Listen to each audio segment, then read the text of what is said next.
Welcome back people to my Bun and Cheese reviews. This week is my top 5 Atlantic Records artists. Now I didn't know which artists were from this record, so I did a bit of research, and if you're a bit confused about some artists on this list, it's probably because they're signed to a subsidiary record from Atlanta. So that's why some artists are on this list that you think, oh, I didn't know it was signed to them and such.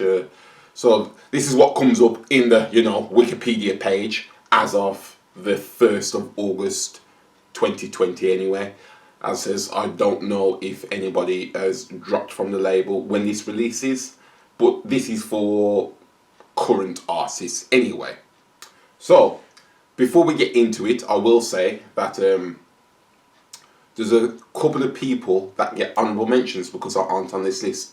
CeeLo Green is one of them. He's got an amazing voice, but I haven't enjoyed his music consistently enough to put him on this list. Jill Scott's another one with a great voice, but again, I've heard even less music off her than I have of CeeLo Green. And Coldplay, an amazing band. Chris Martin's one of them. He is talented, very talented. You could tell off Homecoming with the song with Kanye West, but haven't listened to enough albums to put them on the list, so those three get honourable mentions. So let's forget all the talking, all the noise, and let's get into the list.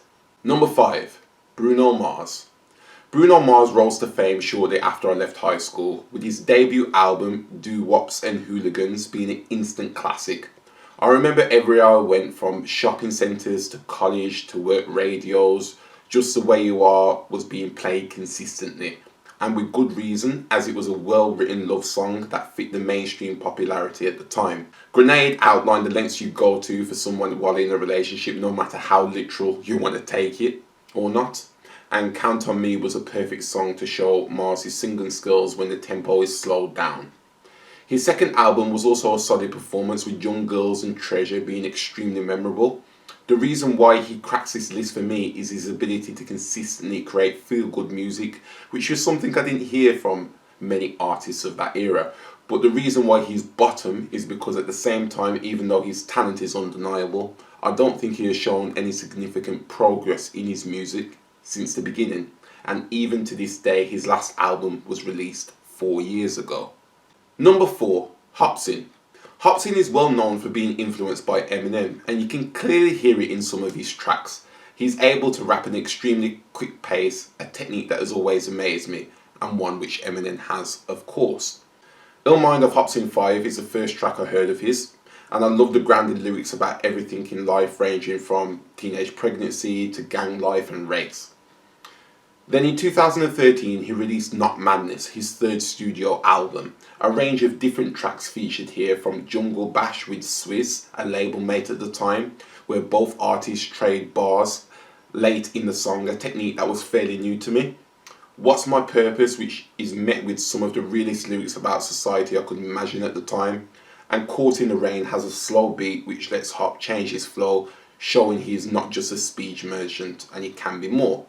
I should also mention he produces the majority of his own tracks and owned 2 record labels, which were Funk Volume, which was defunct in 2016, and Undercover Prodigy, which was found shortly after, which showcases his talent. I feel like if he was more consistent with his music, he'd both be higher on this list and much more well known. Number 3, Jason Derulo.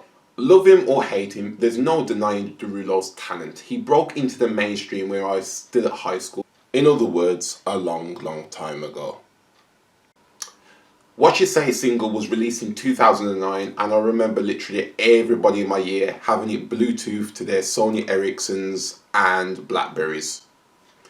Told you it was a long time ago.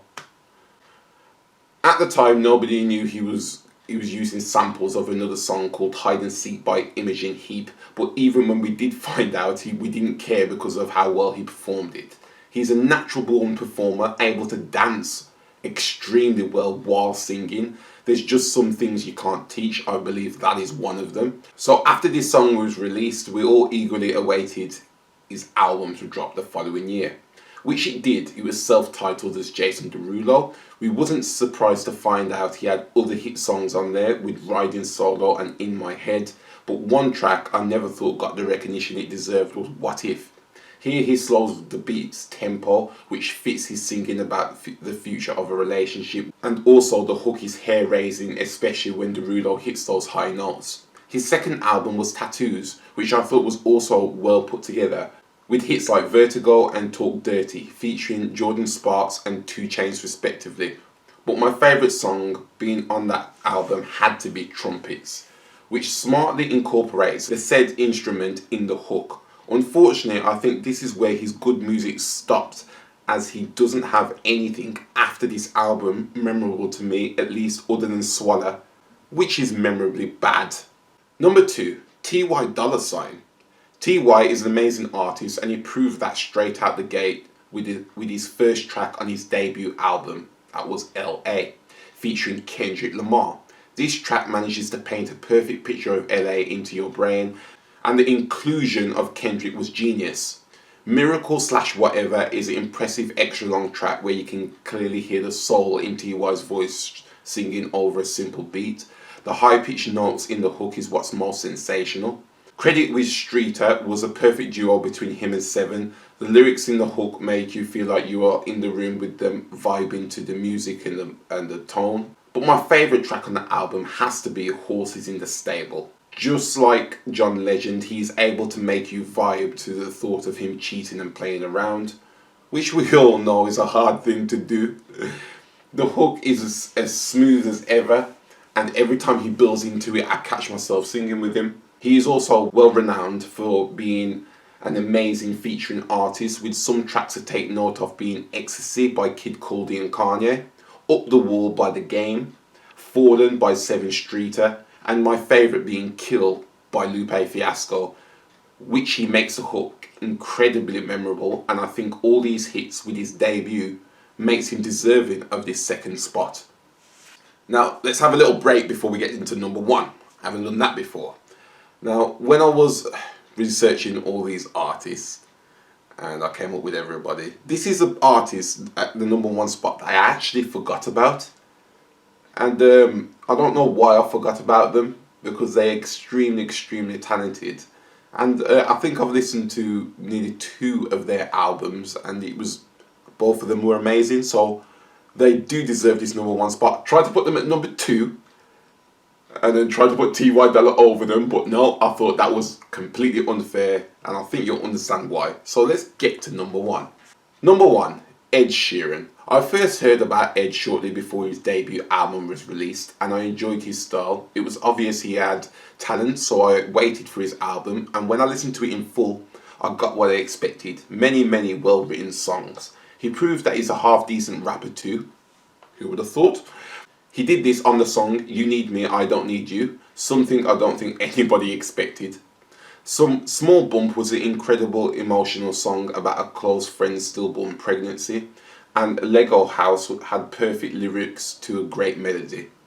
His second album was arguably just as good, with my favourite track being Sing, which was co-written by Pharrell Williams, but it had many hits with the emotional undertone of Photograph. The man incorporated more of Ed's rapping and thinking out loud, producing another hit love song that I know has been played at many weddings across the country and even world. His third album featured Eraser, which had a soothing hook and another well-written rap verse. New Man with fun lyrics and a funky beat, but come on, we all know that track off the album was Shape of You. An old friend of mine must have played that over like 15 times in one day. And she has a point, man. That was a bad track, you know what I'm saying? Even though the beat is simple, Sheeran draws you in with his tempo and lyrics. I also have to mention his featuring on Wretch 32's Hush Little Baby, and how I can't even imagine another person on the hook. I would go as far to say he's definitely, without a doubt, the most complete artist on this list. So that is my top 5 Atlantic Records artists. I hope you enjoyed, and that's our second week for music, and I'll see you again next week for another top 5 of another label. Till then.